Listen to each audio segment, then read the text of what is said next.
Hey guys, welcome to the next tutorial of ethical hacking and pen testing with our own operating system Kali Linux. So in the previous tutorial, I taught you about the ICMP redirection, and just before I proceed, I'd like to give you I'll go through a short discussion of my previous Okay, so over here it would appear as if the ping program does not reevaluate the routing table during runtime. The reason for this is explained quite elegantly by Richard Stevens, as I told you previously, that this function only works for raw IP protocol, that is UDP and TCP. So this time our packets have taken their expected path and travel immediately through R2 rather than first traversing the default gateway R1. For every destination that host A receives a redirect, it will install a redirect host based route in its routing table.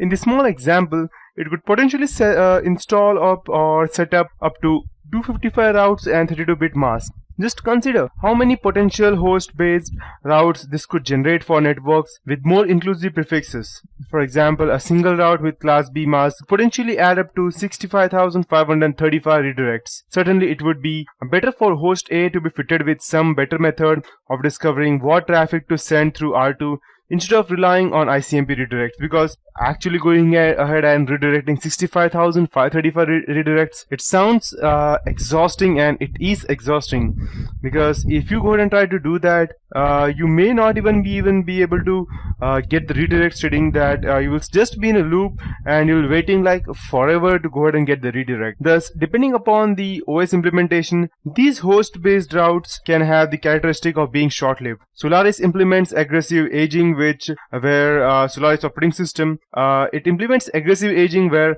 redirects will only last for a specified amount of time. So let's say, for example, if I have redirected something to A and it does not respond for, let's say, around 10 seconds, 20 or 30, whatever the time may be, then the timer will expire and it will not be able to go ahead and send anything back.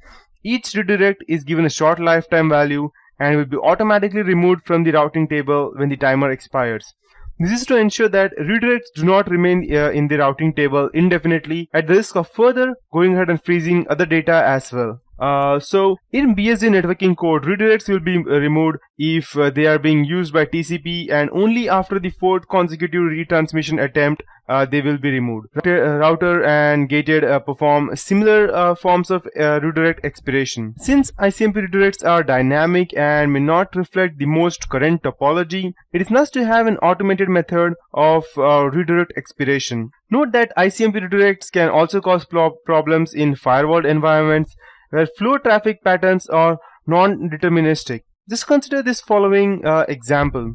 Figure 3 looks like, okay, just let me check. So over here, this figure looks quite similar to the previous diagrams, but suppose that host A's default gateway is not a firewall, that is, it is now a firewall instead of a router. If host A were to receive an ICMP redirect from its default gateway, probably only part of the traffic flow from host A to host B would be seen by the firewall. Asynchronous flows pose particular problems for stateful firewalls because they need to see the entire flow cycle. This is especially the case for TCP traffic, when individual packets can point to state transmission such as a beginning, such as SYN or SYN-ACK, or the middle such as the ACK PSH, or the end such as FIN ACK RST. If the firewall were only to see the beginning of the flow or part of it, it may take an extra long time to time out entries from the session table because it was not able to see the middle and the end of each flow, and again it may again go over and get disconnected. So the problem is exacerbated if an ICMP redirect only gets acknowledged by a host after the initial TCP handshake has completed. Firewalls rely on timeouts to age out old entries in cases where TCP control traffic is not available. Although embryonic TCP connection timeouts are generally an order of magnitude smaller than timeouts for established TCP connections, they can still lead to firewall session entry table converting into exhaustion. So a common design flow is that firewall security in this topology could be bypassed altogether if host A were to simply create a static route to host B instead of using its default gateway. This is probably not what the network architect intended when placing a firewall in front of the host A if she or he was looking to filter traffic properly from host A to host B. So in short, what I'm trying to say is that whenever some data has been sent out, the host A should know whether it should use the default gateway through a firewall or a blocked router, or it should know that it should go through the port 2,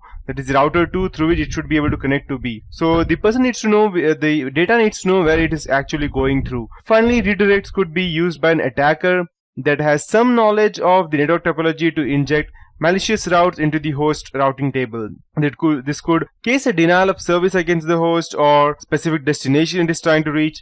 One example of such a program would be ICGen. I'll go ahead and talk about that at the later part of this tutorial. It is a utility developed by an author simply for research that is capable of sending any type of ICMP unreachable message. Older Microsoft variants are much more susceptible to this form of attack since less security precautions are out in place, and newer operating systems make this more difficult to spoof, but not altogether impossible though. But there is still a good news. Fortunately, there are effective tactics when dealing with networks that wish to send ICMP redirect, aside from disabling them altogether, because disabling them will not just go ahead and help us, right? That's why. So generally these types of network can be re-architected through one of the following means. A. Changing the network configuration to remove the possibility of multiple non-redundant gateways for a host. B. Changing the network configuration to make the gateways redundant. C. Adding optimum static routes to the host for the networks in question. And the last and the foremost important, adding the capability for learning dynamic routes to a host. So, and the last and the foremost part would be, not the foremost, the ultimate thing that you would like to do in your environment would be to go ahead and make the host intelligent enough to understand whether it should go ahead and pass through a firewall or it should go through any other gateway through which it could go in and get access or give access to host B. And the firewall should be good enough to understand whether it should go ahead and force feed the data to go ahead and cancel itself if it's going to go through another gateway, or it should go ahead and allow it quickly just by going ahead and scanning it from the start to middle as well as the end, and knowing how to go ahead and redirect that. So though ICMP redirects serve to point out issues with suboptimal routing, network re-architecturing should be favored over their use. Well-designed networks should never lend themselves to the reliance on or desire for ICMP redirects for reasons of performance, consistency, reliability, and security. ICMP redirects are bad,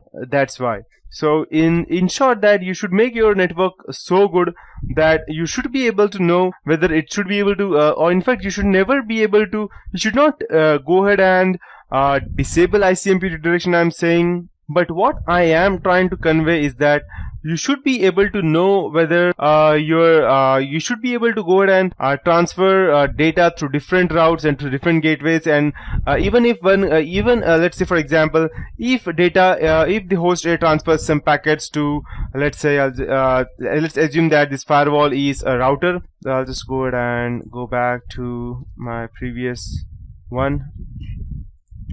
So let's say for example, if the host A tries to send something to host to the router A, and as soon as it gets the redirect, it should go ahead and quickly pass it through router B rather than going ahead and searching default gateways. So there should be specific gateways set up already before anything goes further on, so that you know exactly what is happening, and it should know exactly from where it is going. And the final thing that I'd like to convey to you would be, avoid traffic jams, try quantum tunneling. It is the most famous quote of all time. I don't know who said it exactly, but this is very famous.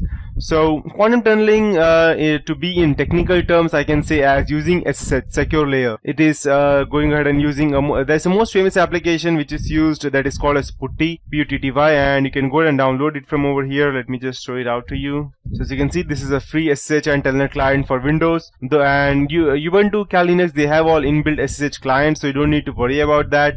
For Windows, you can go ahead and use this, and this is a very, or I can say extremely secure Telnet client used by most of the people out there. You can go ahead and connect to any Windows you want through the SSH tunnel, and you won't even face any kind of traffic jams because it's quite or extremely fast, and you can run multiple computers, whereas using graphic user interface can go ahead and run only one computer. Yes, so that is it for this tutorial, guys. In the next tutorial, I will actually be going ahead and showing you some actual examples of going ahead and killing your network, or using some tactics to go ahead and defend your own network, as well as using your exploits and injecting them into softwares. And at that point of time, we will be using ItterCap, which is again used for man-in-the-middle attacks.